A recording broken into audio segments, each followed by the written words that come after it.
Hey, good evening, everyone. This is Patricia, and I am traveling for history. I have a book recommendation for you tonight, and it's so good.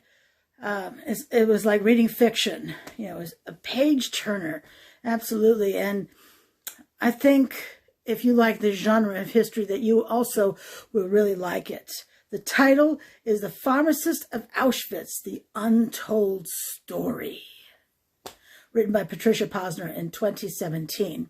Now, if that last name sounds familiar to you, she is married to Gerald Posner, who also writes history books.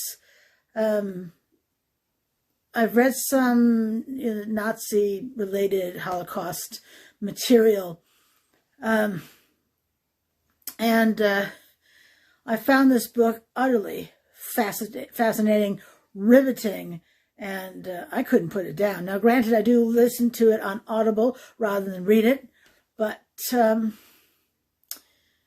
very good. So let me tell you about the Audible pieces of this, that it is 6 hours and 33 minutes. It is unabridged. I don't want to know, I don't want to wonder what an editor has removed from a book. I just want to listen to the book. I just want to read it. I want to read all of it. I want to know what the author wanted to say. And I'm pretty sure that all the books I've recommended to you have been unabridged. The narrator is Julian Elfer. And British accent. I liked listening to him. And he read the information well. Let me show you the cover of the book. I think it's going backwards to you, but I'll have a screenshot of it, and you can see it on Instagram or Facebook. Traveling for History, 1L and Traveling. Are you sick of hearing me say that by now? But you know, other English-speaking places in the world use 2 L's. Here in the U.S., typically 1 L. But anyway, this is the cover. Not sure how clear that is. But anyway, like I said, I'll have a screenshot of it, and you can see it that way, what it looks like. As you know, I have read, since the age of 13, books about Nazi Germany, and then the Holocaust, and then specifically first-person accounts written in English from the survivors' points of view. And it's really interesting to learn something new about Auschwitz. I didn't know there was such a thing as the Pharmacist of Auschwitz, or, you know, pharmacists at Auschwitz. Now, spoiler alert on this one. If you are thinking, as I had, that perhaps he gave pain medication to the prisoners, no. No. And, I mean, should I try to say that compared to Dr. Mengele, who was also at Auschwitz, that the pharmacist, Victor Capesius, was not as bad as Mengele?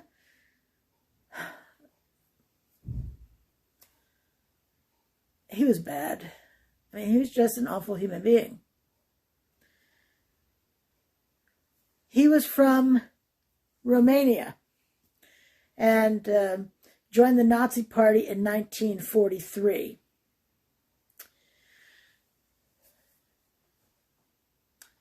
Now, some backstory to give you some information about at least one thing that made him a horrible human being.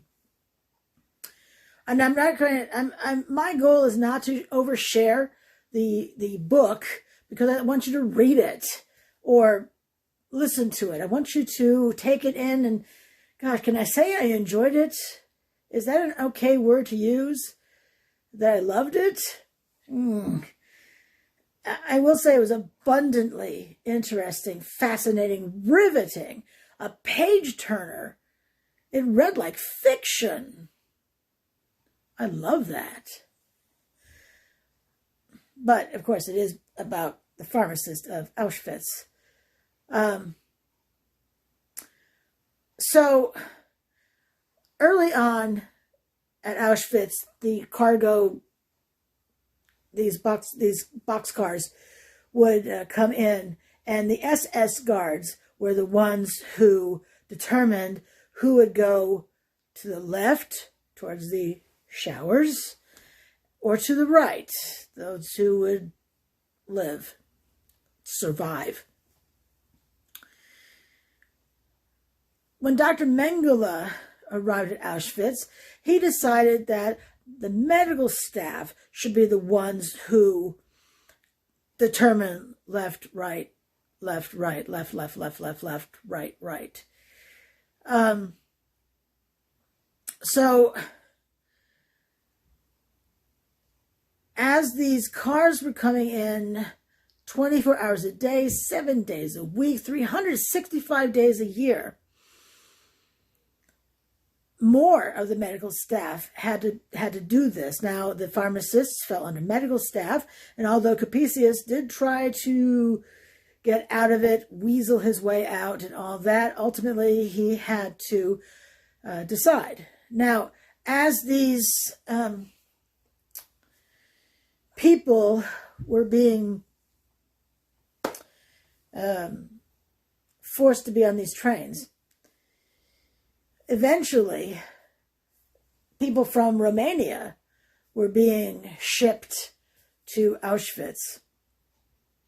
People he had known in his former life as a pharmaceutical salesman. He was not a pharmacist in Romania. He was a pharmaceutical salesman for a company named Bayer. Now, when he was this pharmaceutical salesman, he worked with Jewish customers, and when they had issues, he would help them solve those problems. So these families would arrive, and he was doing left and right, left, right, left, right. So this one family, a husband, a wife, a son, and a daughter arrived.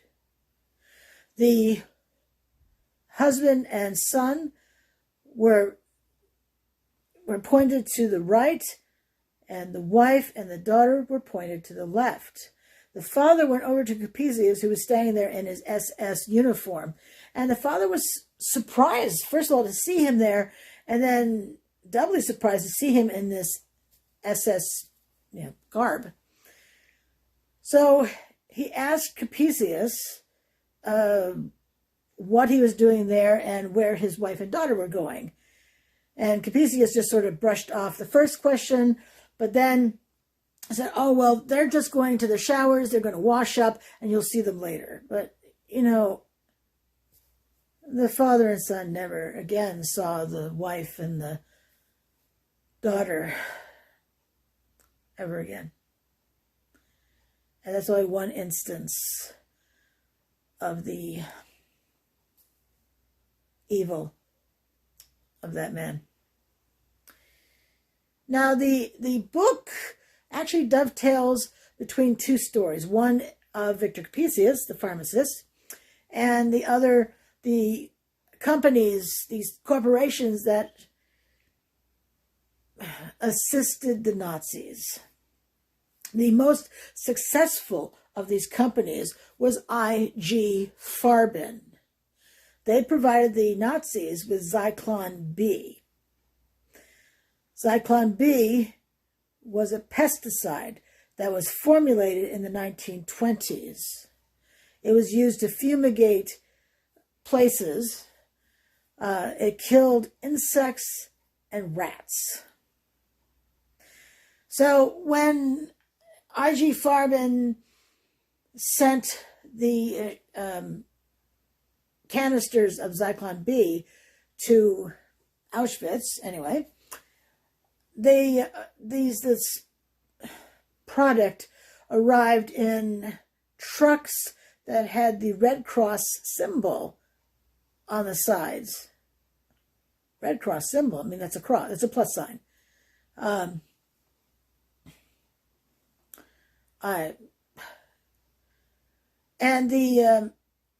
So when people were sent to the left, they headed to the buildings that were the shower buildings. up to 3,000 people would be shoved into, herded into the room. And the way the Zyklon B was administered to it, a Nazi would be up on the roof with a gas mask on. There was a pipe and a cap on the pipe. So the Nazi would remove the cap, he would take the canister, turn it upside down, and the Zyklon B pellets would drop down the pipe. As soon as the canister was empty, he would close the lid again and then scramble off the roof. The way Zyklon B works is that once the pellets hit the air, the gas is released, and that gas is cyanide. Took 20 to 30 minutes to kill 3,000 people using Zyklon B.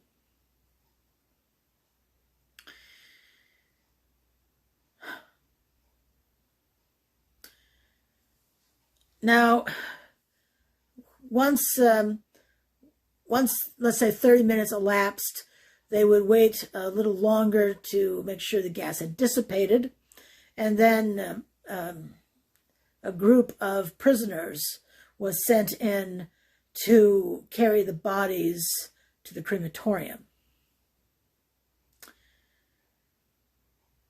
One time, those men discovered a young woman had survived, barely.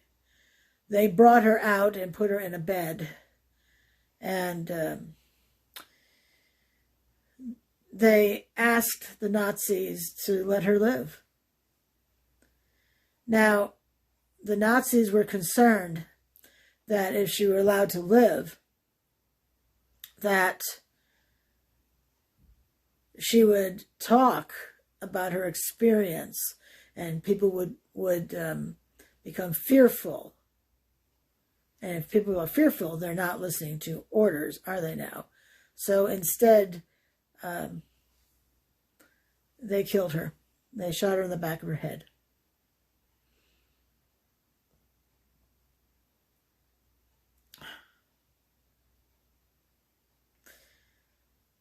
So, now,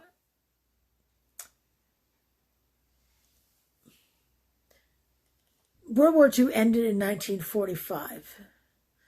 And a few years after that, because there were trials of the Nazis, many were hanged, not enough. Some were given prison sentences. Some, life in prison or, a lot of years. Some were given, like a slap on the wrist and were out in 3 years or less. I'm not going to tell you what happened to Capesius. You can listen or read the book. The IG Farben was put on trial. The company and its officers, so the president, the CEO, those men. I'm not going to tell you what happened to the overall the people and what happened to the officers of that company, but I will say that their defense. Are you ready for their defense? They were just going to lie. Lie. Makes me angry.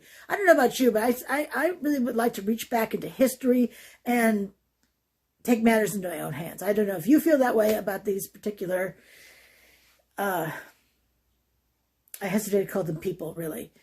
But it just makes me angry. But IG Farben, I will say, was forced to be broken up, and its subsidiaries were allowed to live on. Now, I did mention earlier that Capesius had been a pharmaceutical salesman, and he worked for a company named Bayer. That is the German pronunciation. The anglicized pronunciation of that company is Bayer. Bayer aspirin. That company.